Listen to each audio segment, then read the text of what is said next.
അപ്പൊ ഇതൊരു reaction video ആണ്. മാക്സിമം 18+ ആയിട്ടുള്ളവർ ഇത് കാണുക, അല്ലാത്തവർ വേണമെങ്കിൽ കണ്ടിരുന്നു, അല്ലെങ്കിൽ സ്കിപ്പ് ചെയ്ത് വെക്കോ. വീഡിയോയിലോട്ട് പോവാം. Would you rather be someone's first time ever or would you be the best experience ever? ചോദ്യം മനസ്സിലായല്ലോ അല്ലേ? അത് മനസ്സിലാകാത്തവർക്ക് എനിക്ക് എക്സ്പ്ലെയിൻ ചെയ്യാൻ കുറച്ച് ബുദ്ധിമുട്ടുണ്ട്, എന്നാലും നിങ്ങൾ മനസ്സിലാക്കിക്കോ. Best experience. I'm sorry, mom, if you're going to see this video again. അവളുടെ മനസ്സുണ്ടല്ലോ, അവൾ കണ്ണന്തിരിവ് കാണിച്ചോണ്ട് അമ്മയടുത്ത് സോറി പറയുന്നുണ്ട്. കുഴപ്പമില്ല മോളെ. Best experience ever because I'm not doing charity for first timers. ഈ സമ്മണ്ണെന്ന് ഉദ്ദേശിക്കുന്നത് ചിലപ്പോൾ ഭാവിയിലെ വരൻ, അല്ലെങ്കിൽ കല്യാണം കഴിക്കാൻ പോകുന്ന ആൾ, അല്ലെങ്കിൽ ഡേറ്റ് ചെയ്യാൻ പോകുന്ന ആളല്ലേ. അവരുടെ ഫസ്റ്റ് എക്സ്പീരിയൻസിന് പകരം ബെസ്റ്റ് എക്സ്പീരിയൻസ് ആവണമെന്നാണ് പറയുന്നത്. Best experience ever because experience best experience പറയാൻ വേണ്ടി ഇവിടെ IAS IPS ട്രെയിനിങ് എല്ലാം മോളെ നടക്കുന്നത്. ബാബു മക്കളമാർ ഇതൊക്കെ ബെസ്റ്റ് എക്സ്പീരിയൻസ് എന്നല്ലേ പറയുന്നത്. കുഴപ്പമില്ല, നാളെ ഒരു ഇന്റർവ്യൂ, നാളെ ഒരു ജോബിൽ ഒരു സാർ വന്നിട്ട് ചോദിക്കണം what are your qualification and what are your experience for this job എന്ന് നോക്കുമ്പോൾ പറയണം കേട്ടോ.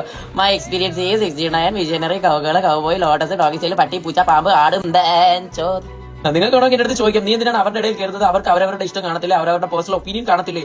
ഓക്കെ, പേഴ്സണൽ ഒപ്പീനിയൻ പേഴ്സണലായിട്ട് വെക്കും. എന്തിനാണ് ഇതുപോലെ പുറത്തുനിന്ന് പറഞ്ഞ് സമൂഹത്തിനെ പിഴപ്പിക്കുന്നത്? ഇതൊക്കെ നോർമലൈസ് ചെയ്യാനുള്ളവർക്ക് നോർമലൈസ് ചെയ്യാം, എന്നെ കൊണ്ട് പറ്റുന്നില്ല. നിങ്ങൾക്ക് വേണമെങ്കിൽ എന്നെ തന്തായി വന്ന് വിളിക്കാം, കുഴപ്പമില്ല. Thank you. Would you ever date someone with significantly higher body count than yours? yes.